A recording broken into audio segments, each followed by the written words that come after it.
All right. Hello and welcome to How I Ally. I'm here with my first male guest.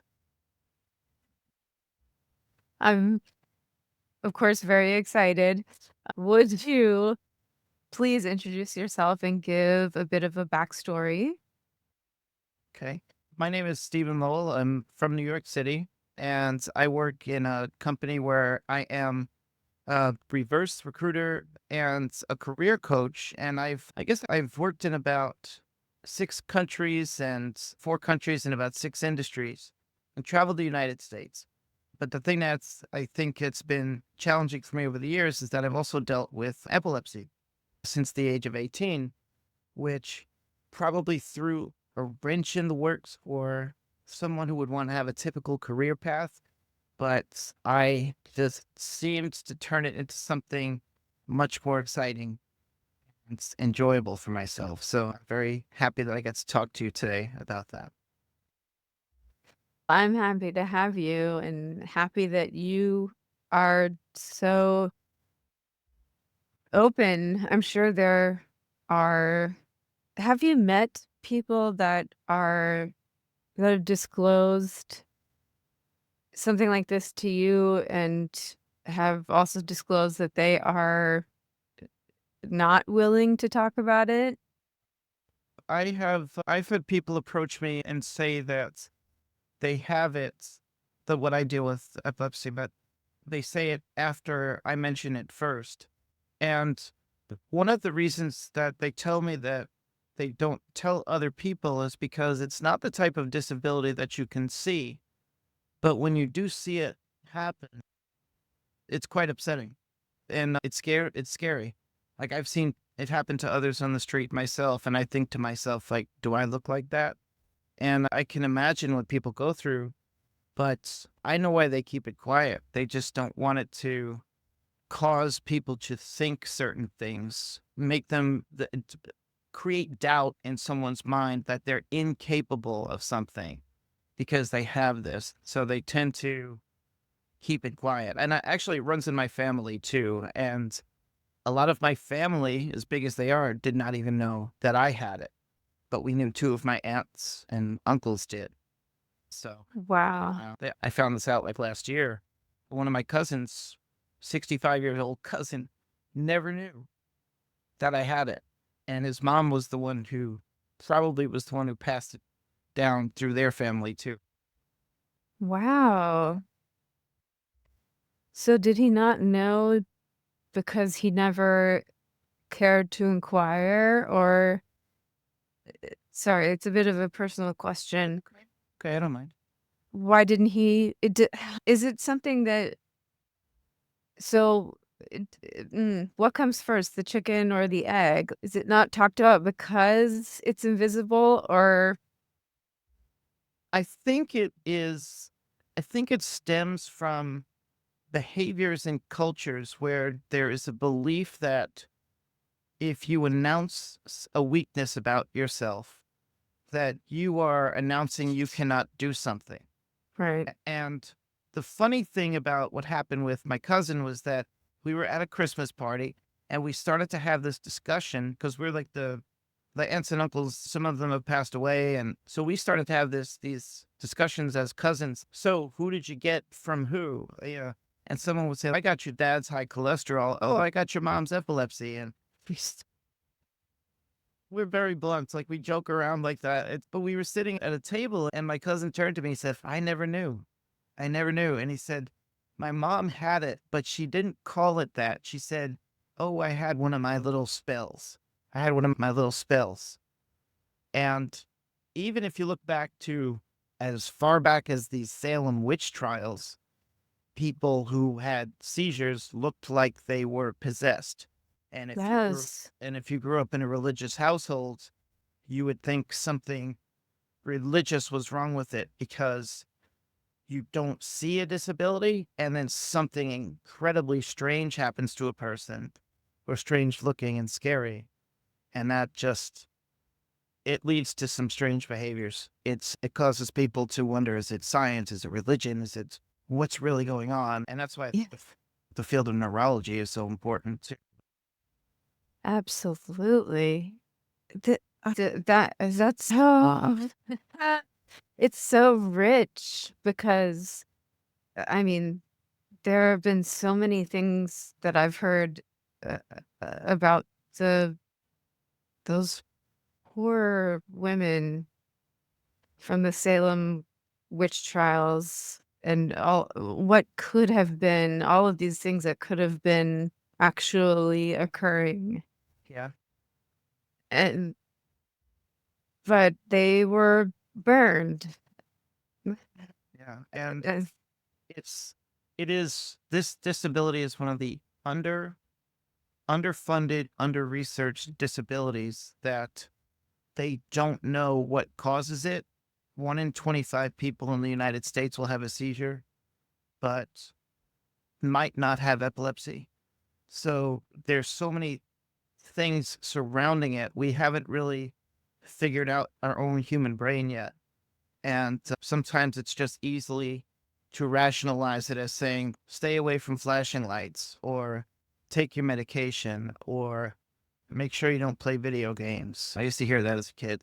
So those little things like that. But, and 100 years ago, that's what they were doing. They had, pardon it's gross to say it, but you'd have people who would do things like try to sell you snake urine or some sort of weird concoction to say, oh, it'll cure that. And it never did. right. I wish. If it was that I easy. I As gross as that is, if it was that easy.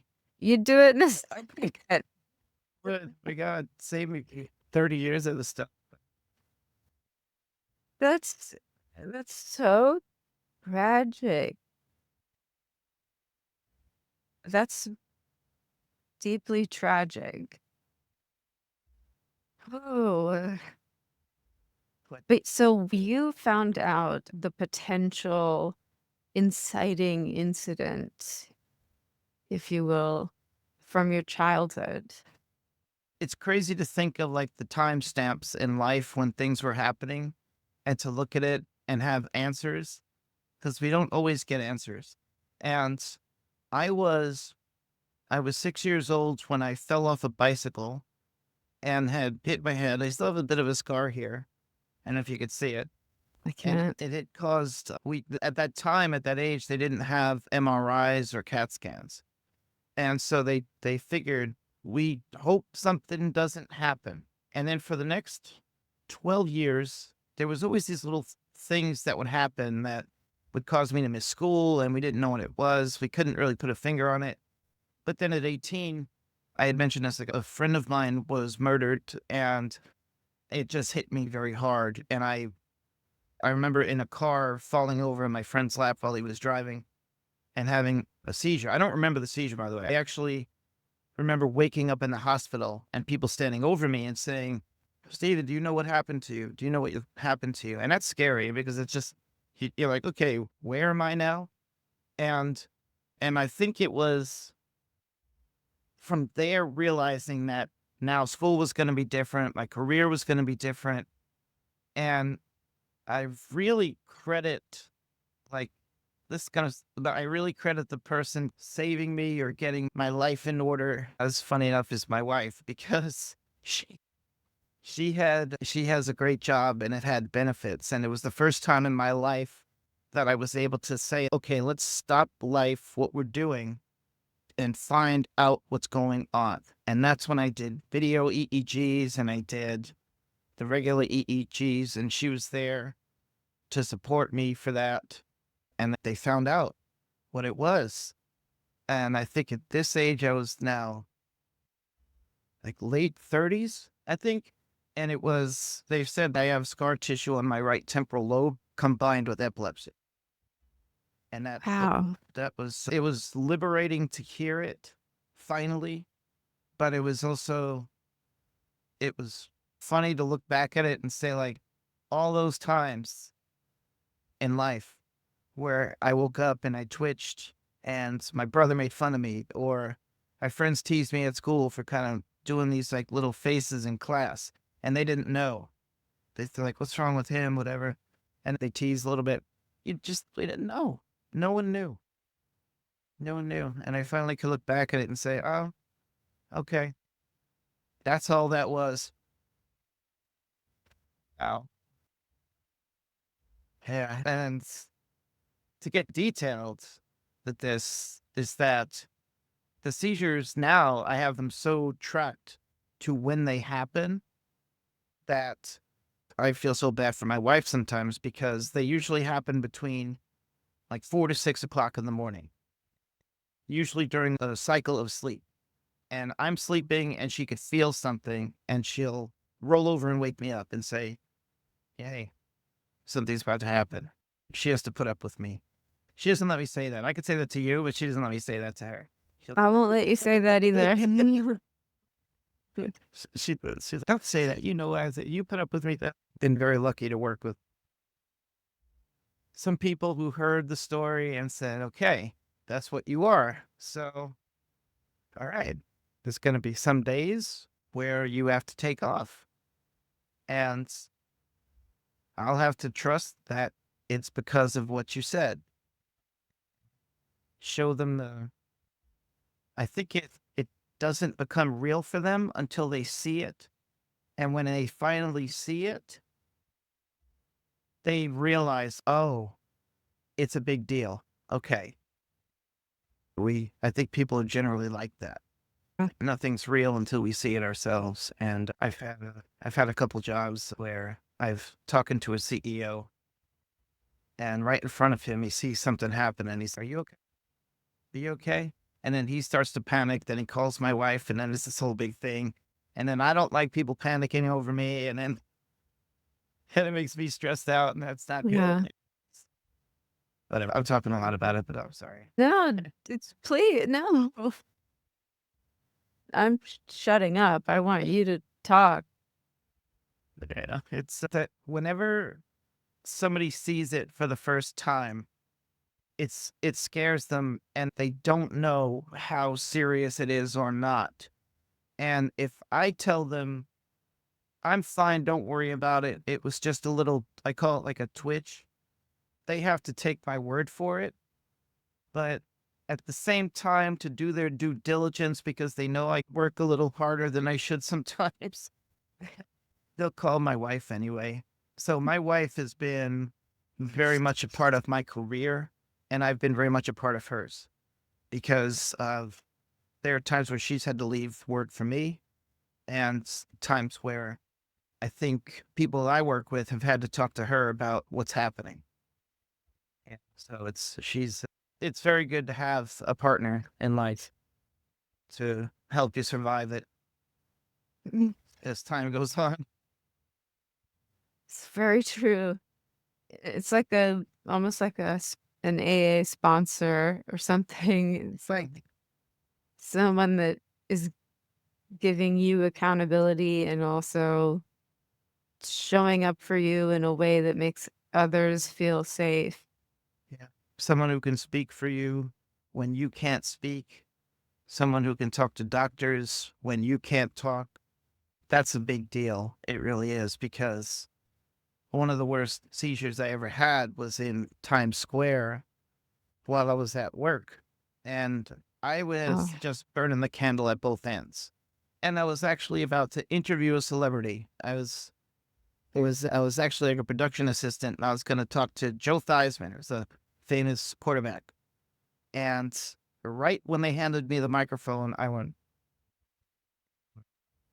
and the next thing I remember, I woke up and I'm on 42nd and Broadway on a stretcher. And the police officer says to me, how much heroin did you do? And that made me jump right up because I said, wait, I said, are you crazy? I said, I don't do heroin. Are you nuts? And they didn't have any idea, but I then had to know. I didn't know. And I instantly said, call my wife. Call my wife. Here's the number. Call my wife. Call my wife. And that's when they talked to her, they realized like, oh, okay. Okay.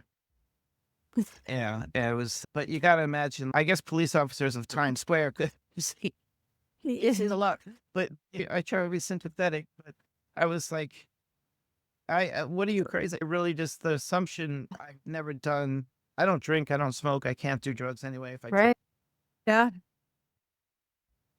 got me right up. I said, that was like your fight or flight response. If you don't speak up now, something very bad is going to happen to you. You might get treated wrong. They Wow. might start putting the wrong IV in you. Somebody might make an assumption about you and you get the wrong medication, which has happened to me once. I was given 1,000 milligrams of the wrong medication once. That's all those things. It's crazy because we have so many resources today, but in that moment, we are always on our own. And unless we have somebody Yeah. right there next with us. It's so true.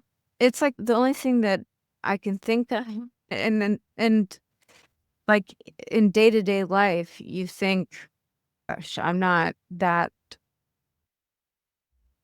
desperate that I would need a card that says I have epilepsy that I need to hand to someone in the event of any," because there are people that have, and Yeah. you think I'll never need that, but then in the moment, you're like, it's you feel it, everything fails you, and you're like, "Ugh." You just made me think of something because my mom, when you're 21, right? We, when you were, we all think we're invincible. And they used to have these things called medic alert bracelets. I don't know if they still have them, but it's like a ring or something like that. Things have changed since then. But I refused to wear one because I said, I don't want to advertise that I have a disability. That was the way that I thought at 21 years old. But now at my age, I would be wearing one in a second. I would, It's because of all the problems I've caused myself by being that oh, stubborn and headstrong. But I never wanted to have a card. I didn't want to have yeah, monitoring because that's an indication that there's a weakness. And I don't want to feel like I'm weak. I want to feel like I'm strong. That's the real test. Sometimes you're stronger because you actually agree to do those things. That's the real think again I've always had. Maybe you would have been stronger for wearing the bracelet because you would have been overcoming one of your own little anxieties. That right, kind of idea. Maybe people right. wouldn't have freaked out as much when they saw you fall if they knew that was there. So, accountability is a tough lesson. But a lot of the problems I think that have happened to me, I think I may have caused sometimes. I think all of it, maybe. But that's how I see it sometimes. Because I didn't want to wear a bike helmet too when I was little. So that's when I got hurt. I think of it that way. That's interesting. But you were little, you were a child. Oh, yeah. And I was horrible. I wanted to be a stuntman when I was a child. Even if you did find yourself culpable in a real way, which there's no way you could be.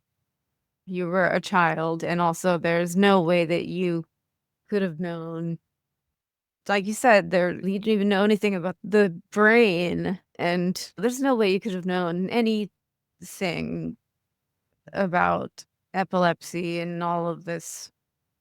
But even if you did, you would have to find peace with that or make peace with that. Yeah. Or else it's just you can't go on. You can't keep it's too difficult. And I think it surprised me to find out that it was in my family for so long and no one talked about it. And Yeah. I think families will have that culture at times that whole see no evil, speak no evil, hear no evil kind of attitude towards bad news that it will go away if you don't talk about it.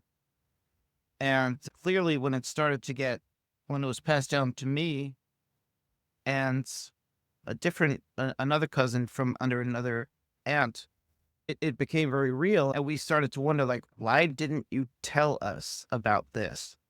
And I don't know what to say about that because that was just the culture of families and parenting at times where they don't want to talk about certain things. Figure it'll go away if you just leave it alone. That's still alive. But do you feel like it's better for you? Do you feel like it's better to not address that? Or do you feel like you would get some kind of satisfaction from addressing it within your own family? I have a very I have a very different outlook, I think, because we live in a time right now where we try to remove uncomfortable feelings and shame and confrontation from things. Like we try to pretend like it doesn't exist using technology, and we'll use logical means of transactions, and so we could avoid uncomfortable moments between people. Yes. But the problem is though is that I know that if you have a problem and you wait 25 years to solve it, you're spending 25 years miserable, but the day after you solve the problem, you're happy. So my attitude towards things is often to be very blunt. So if like with the work I do interview preparation for jobs, and sometimes people will tell me things about a disability, and I'll just tell me what it is. They'll tell me I'm worried about being too old, and I'll say, how old are you? And it surprises them, but I'm saying like, look, let's get it out now so we can deal with it now and then move forward so we don't spend so much time tap dancing around the real issue, so much time with people being miserable and upset in their own little world. Yeah. So we can just be ourselves and move forward. And also have that little joy of something called accountability and solving a problem. To say that I solved this problem and look, I'm stronger because of it. And then I move forward. I could preach about that for days because I worry sometimes in in today's workforce, people are trying to always tap dance around things instead of deal with it. And but you understand if you deal with it, you don't have to tap dance. So you can get the problem out of the way solved. And yes, it'll be uncomfortable. Okay. But the 2 minutes that you're spending to solve the problem is not 25 years punishing yourself. Yeah. I don't know how I don't know how long I probably could say I was punishing myself from the age of 21 to when I was maybe 30. Mm. Just and there were just things that were happening at that point, like trying to have, like I mentioned, like trying to have an acting career and trying to prove I could hold down 4 jobs at once, trying to prove that sleep was for weak people. All these little silly things that were just killing me all the time.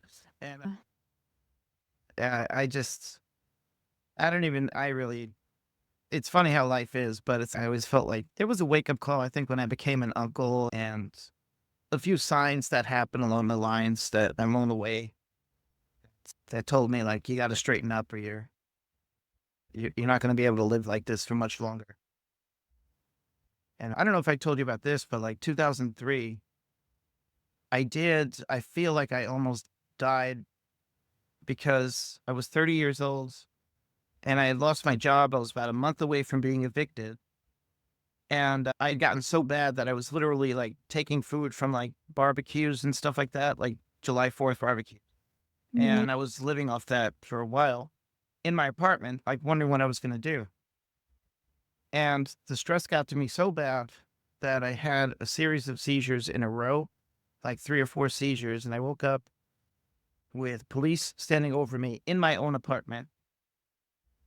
And I was covered in blood from biting my tongue and some other that I know it's a lot, but No. yeah, it was like because the thing is like when you convulse Yeah. You're banging your head against the floor and all those things. And it's, Then you bite your tongue, yeah, you bite your tongue. often. Yeah. And it's, you just like write down on it. And I apparently while I was out, I had called 911.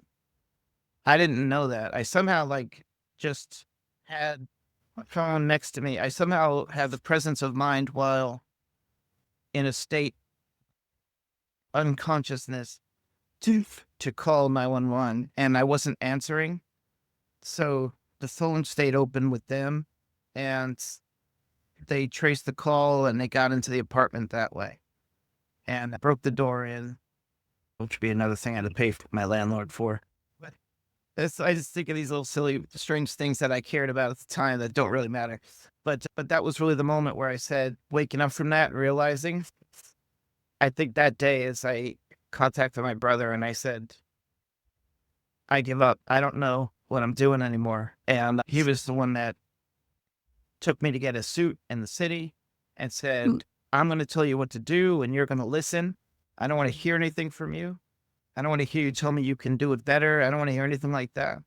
You're just going to do what I say. And he took me to a place to get a suit, showed me where to go to a temp office for AIG, which is like an insurance company at the time, and said, you're going to go talk to this HR person and you're just going to go after this type of work from now on. So no more acting. Yeah. And if you want to act, you can do that once you get your life straightened out, but not now. I needed him for that, but I think it was like after I got into AIG, I had met my current wife shortly after that. And that's when like things like started to, Stabilize. yeah. Yeah. It comes to that whole thing. Like if you're in a ditch, the best way to start your way out is to stop digging. That's what I stopped digging on that day. I was like, yeah, it was time to stop. It's like your higher self or your body, like, saved you. It really, it makes me wonder about what we're capable of because in not even knowing where I was, I still had, and this was a while ago, so it was a Nokia phone. It wasn't like a cell phone. So the fact that I had that ability to just hit 911 on it and then just leave it next to me. And as people were trying to talk to me, I couldn't say anything and just stayed there. Yeah, that was a disaster. That was, Sounds like that was rock bottom. That yeah, was your bottom. it really was. This is a real deep thing to say, but it made me realize that if I were to die, that I wouldn't even remember it. And it was that realization that I have to take advantage of every single day that I'm alive and not throw it away. Because if something ever happened to me tomorrow, I wouldn't be alive to regret my choices. I wouldn't be alive to think about, did it hurt or not? It would just cease and I wouldn't know what to do. There would be nothing there. It would just be the end of it. And I realized, like, okay, it was an acceptance. Okay, now you know how far that can go and what happens. And now, Right. yeah, it's time to straighten out. It's like you explored that option as far as it could go. Like, you knew what that looked like. You knew what option A looked like. Yeah, and then it hit the tipping point, and that was it. Yeah. I just, it's, I feel like people that I wish people talked about it more. And when someone said something to them about why they shouldn't say such things or it being insensitive, that those people would still forge forward anyway and explain why they feel they have to talk about it. Yeah. It's how you it's how you find out who's dealing with the same thing you are. Yeah. It's how you I believe it's the only way to get rid of shame, Yeah, but and shame is I think shame is the most insidious thing you can feel because it can take you down the paths of option A. because it does that. I think sometimes people who talk like me can be called insensitive, but that's actually the very opposite. I'm extremely sensitive, probably hypersensitive. Yes. And but it's my desire to say, let's get it out and just solve this problem and move forward. So people would call you insensitive because talking about it isn't insensitive? Yes.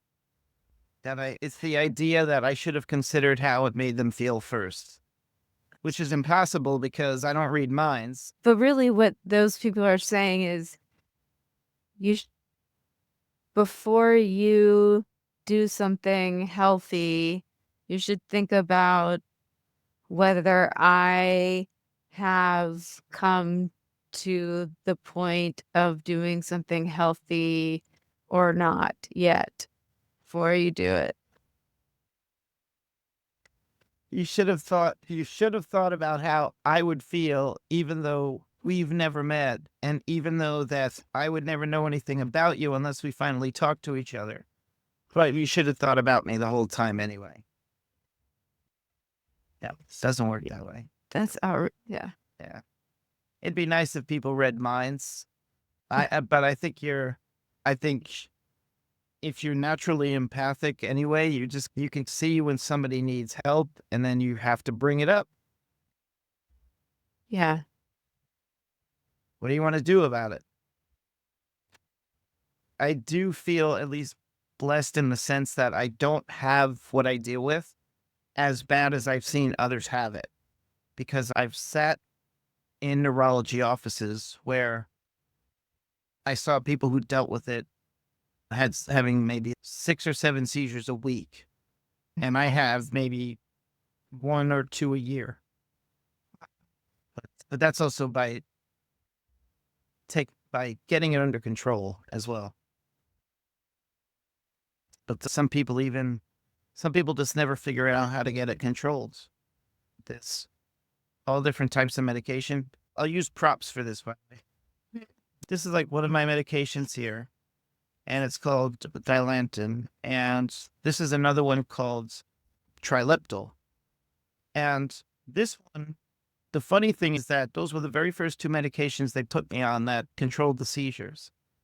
But neurologists felt like when new medications would come out that they wanted to try other ones, and so they would take me off that, and then things would get horrible again.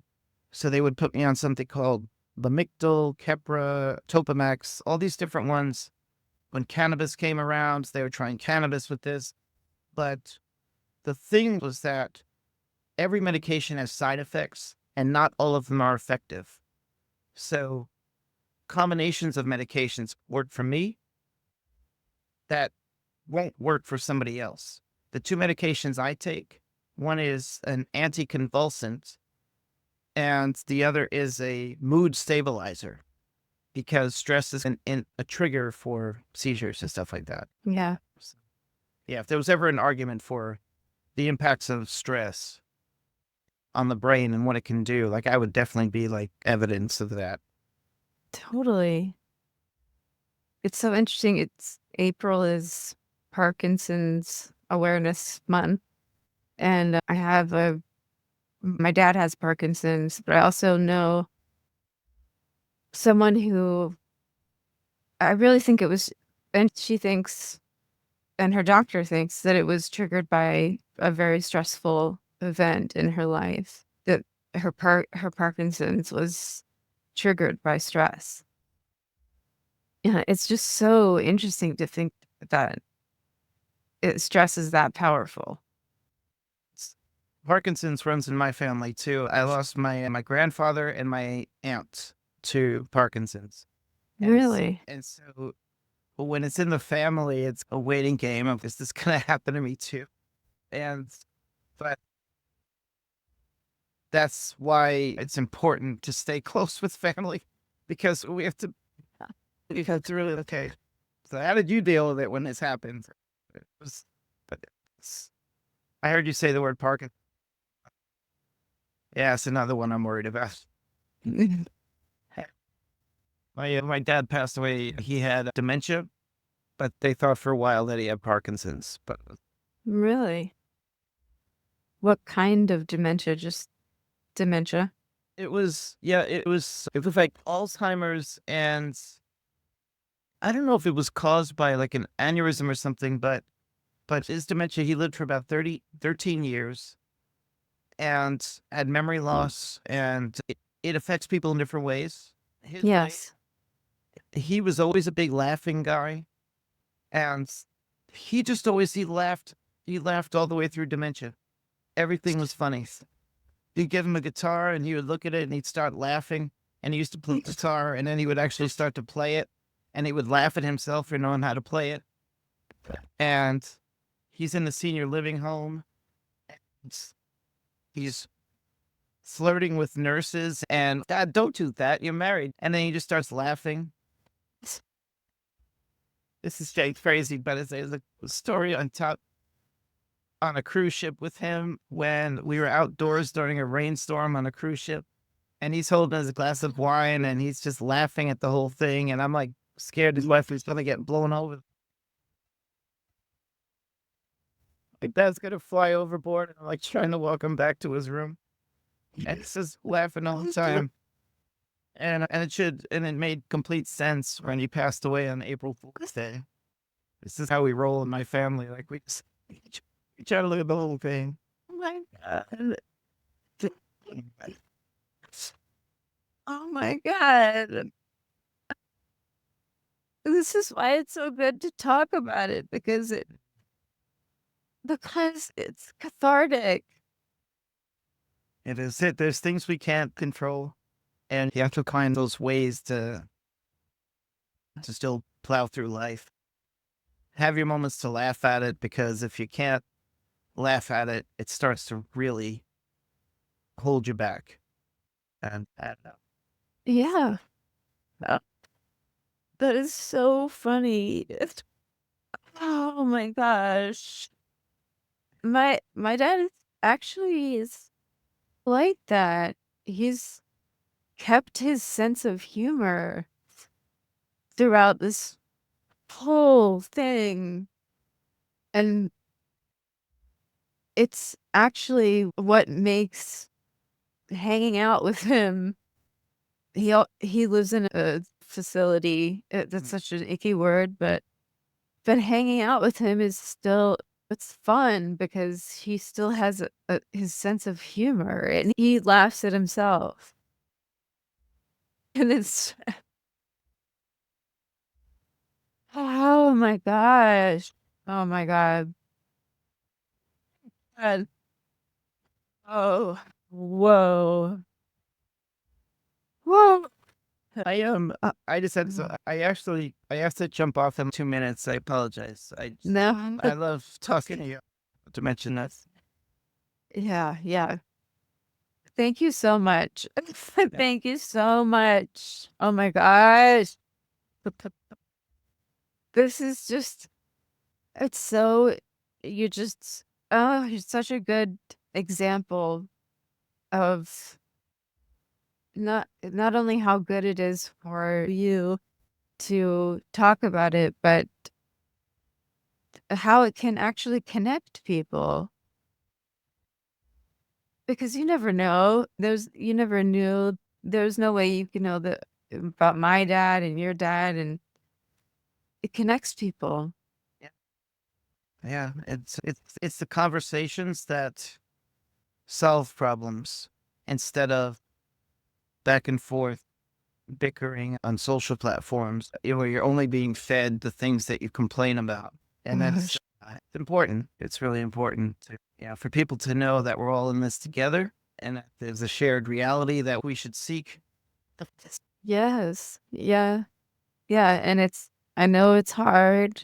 It can seem like the devil you wanna stick with the devil, which is isolation, but you gotta push through that.